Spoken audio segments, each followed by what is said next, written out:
Dave Keating standing by in Brussels first. Dave, can we expect these EU sanctions to come through now, even though Hungary is deciding to do its own thing? Yes, I think we can. So Hungary is specifically objecting to sanctions on oil and gas. That is something that Hungary is not really alone in and being concerned about. Germany and Austria are also effectively blocking that. But I'm told that Hungary will give its approval to this fifth package of sanctions that's on the table today, which includes an import ban on Russian coal. That's not a very large amount of money. It's about 4 billion euros a year. That's compared to 1 billion euros a day for oil and gas. In this package that we're expecting to be adopted today, it also includes a ban on Russian vessels docking at EU ports and also trucks coming in from Belarus and Russia into the European Union. The conversation that's going to start after this fifth package is adopted today or maybe tomorrow is on oil and gas. I'm told there has been some movement in here. Germany is coming around to the idea of a phased-in ban just on Russian oil, not gas. A ban on Russian gas is off the table. They're too dependent on it. It would be too economically disruptive. But this idea of a phased-in ban on oil, as put forward by French President Emmanuel Macron on Monday, is starting to get some traction. The issue now is Hungary, because Hungary has been very adamant that they will not accept any kind of ban on oil or gas imports, and their approval would be needed.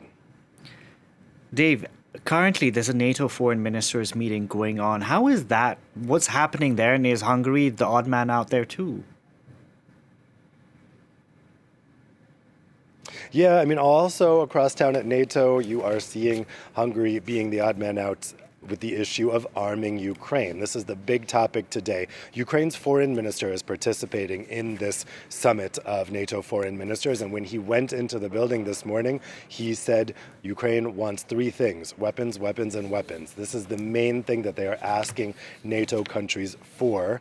And right now, I think the big discussion is whether NATO countries should be providing hard weapons. So we got news yesterday that the Czech Republic is sending tanks to Ukraine. That makes it the first NATO country to send that type of hard military equipment, and I think other countries will follow. The question is, will there be an adopted NATO position saying that now NATO is going to be transitioning over providing such hard assets?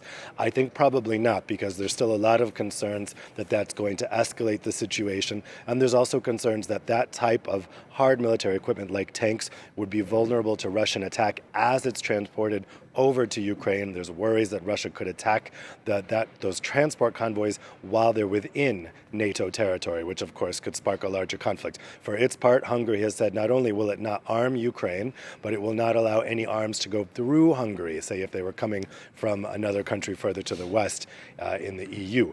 So Hungary certainly throwing up roadblocks both in the EU and at NATO. And Viktor Orban, Hungary's prime minister, does seem emboldened after his re-election on Sunday.